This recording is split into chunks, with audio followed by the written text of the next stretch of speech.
दोस्तों, आप लोगों ने बहुत से राजाओं की कहानियां सुनी होंगी जो बहुत ही क्रूर और निर्दयी हुआ करते थे।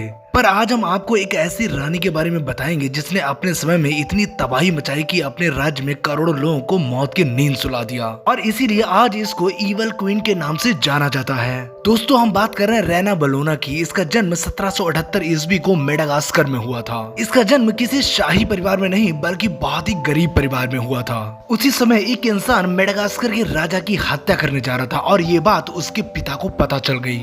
उसने वो सारी बात राजा को बता दी जिससे राजा की जान बच गई। इससे खुश होकर राजा ने अपने बेटे की शादी उसकी बेटी रैना बलोना से करा दी। रैना बलोना के संबंध उसके पति के साथ अच्छे नहीं थे, वो उसे पसंद नहीं करता था। पर कुछ समय के बाद उसके पति की मौत अचानक हो जाती है। पर लोगों का कहना था कि रैना बलोना ने ही उसको जहर देकर मार दिया, पर ये बात साबित न हो सकी और 12 जून 1829 को मेडागास्कर के सिंहासन पर वो बैठी। वो बचपन से ही बहुत तेज और गुस्सैल मिजाज की थी और इसीलिए वो अपने राज्य में ऊट पटांग नियम बनाती रहती थी। उस समय फ्रांस इंग्लैंड की तरह पूरी दुनिया में अपनी कॉलोनी बना रहा था और इसी के चलते फ्रांस वहाँ धीरे धीरे अपनी पकड़ मजबूत कर रहा था। पर इसके पावर में आते ही इसने फ्रांस के व्यापारियों और सिपाहियों को मेडागास्कर से भगाना शुरू कर दिया और कुछ के तो सिर काट कर फ्रांस भेज दिए। दोस्तों, वो इतनी सनकी मिजाज की थी कि वो कभी कभी अपने ही सिपाहियों पर शक करने लगती थी, जिसके चलते वो अपने सैनिकों की परीक्षा लिया करती थी। इसके साथ साथ वो ईसाई धर्म की भी बहुत बड़ी दुश्मन थी। मेडागास्कर में अगर कोई ईसाई धर्म को मानता तो वो उसको फांसी पर लटका देती थी। जो भी उसके साथ गद्दारी करने की कोशिश करता वो उसको खौलते हुए तेल में डालकर मार देती थी। उसने अपने सिपाहियों को इतनी छूट दे रखी थी कि सिपाही जब चाहे किसी को भी जान से मार सकते थे और अगर कोई भी औरत उन्हें पसंद आ जाती तो वो उससे उठा ले जाती और अपनी हवस पूरी करके उसको फेंक देते थे। पर एक दिन उसकी मुलाकात फ्रांस के एक कमांडर से होती है। वो उसके प्यार में इतनी पागल हुई कि उसने अपने हथियार बनाने का पूरा काम उसके हवाले सौंप दिया और धीरे धीरे रैना बलोना ने अपनी हवस भी उससे पूरी करना शुरू कर दी और बाद में उसने उसी से ही शादी भी कर ली। और दूसरी तरफ उसका बेटा जवान हो चुका था। उसे अपनी माँ की करतूतें अच्छी नहीं लगती थी, पर कहते हैं ना, हर बुराई का अंत जरूर होता है। और 16 अगस्त 1881 को दिल का दौरा पड़ने की वजह से उसकी मौत हो जाती है। दोस्तों, इसने 33 साल के अपने शासन काल में मेडागास्कर की 75% जनसंख्या को मौत के नींद सुला दिया।